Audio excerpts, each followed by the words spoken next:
Бұл оқиға менің жас кезімде болған еді. Ол кезде мен 18 жастамын. Әлі тұрмысқа шықпағам.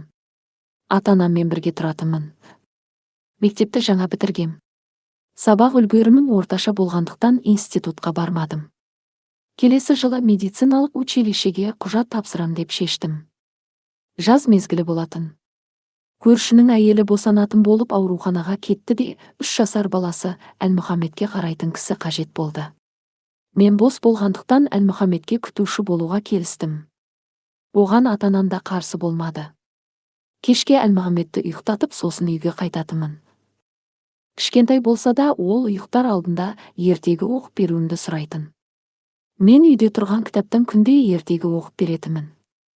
Бір күні кешке ертегі оқып отырғанымда Әлмұхамед сенің әкең бар ма деп сұрады. Мен иә, менің әкем бар. Ол өте жақсы адам деп жауап бердім. Әлмұхамед жеңіл күрсінді де, бәсең үнмен ол сенің туған әкең емес қой деді. Ол кезде оның бұл сөзіне мән бергем жоқ. Арада 5 жыл өткенде әкемнің маған өгей екенін, мен 7 айлық кезде анама үйленгенін білдім. Тағы бірде Әлмұхамедпен көшеде келе жатқанбыз. Қасымыздан өтіп бара жатқан әскери кісіні көрсетіп, ол отан қорғаушы. Ер адамға әскери киім жарасады дедім. Ол үндемеді. Үйге келген соң ренішті үнмен әскери адам ұнаса, әлі-ақ сонымен алыс жаққа барып тұрарсың деді. Анасын сағынған болар деп ол кезде Әлмұхамедтің ол сөзіне де мән бермедім. Алайда арадан бірнеше жыл өткенде әскери азаматқа тұрмысқа шығып туған жерден жыраққа кетуге мәжбүр болдым. Анасы ауруханадан шығып келген соң Әлмұхамедке өзі қарайтын болды. Көп ұзамай менің ініммен бірге Әлмұхамедті де балабақшаға орналастырды. Көбіне оларды кешке балабақшадан мен алып қайтатынмын. Сондай кездерде Әлмұхамед маған ойда жоқ бірдеңені айтып салатын. Оның сол айтқандарының кейін дәл келетінін мен ол кезде сезгенде жоқ болатынмын. Бірде ол, сенің бірде 2 балаң болады деді.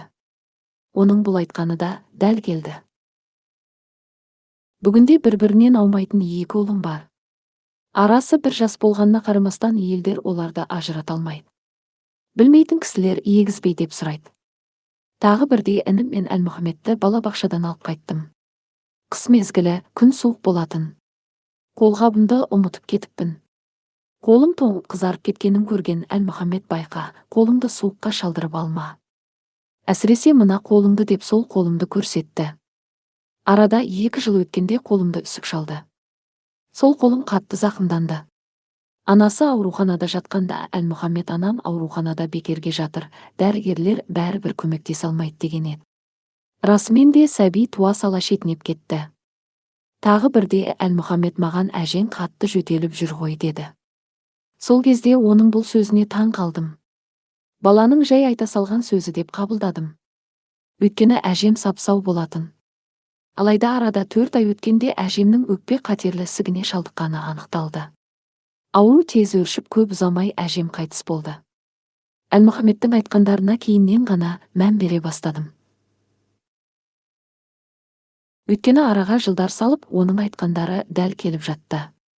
Бүгінде мен ұшақпен ұшпаймын. Үйде гүл өсірмеймін. Ит көрсем 1 шақырым жерден айналып өтем. Себебі ол маған осылардан сақтануды айтқан. Бірде Әлмұхамедтің ата-анасы қонаққа баратын болып, менен оның қасында болуымды сұрады. Мен келістім. Жатар алдында мен оған сандар жайлы өлең оқып отырдым. Кезек 10 санына келгенде ол болды, бұл жаман сан деп менің қолымдағы кітапты алып жауып қойды. Ол сол кезде өзінің өлетін күнін сезді ме екен? 2010 жылы 10 қазанда Әлмұхамед қайтыс болыпты. Ол кезде мен басқа қалада тұратынмын. Оның неден қайтыс болғаны туралы ешкім білмейді екен. Ата-анасынан сұрауға дәтім жетпеді.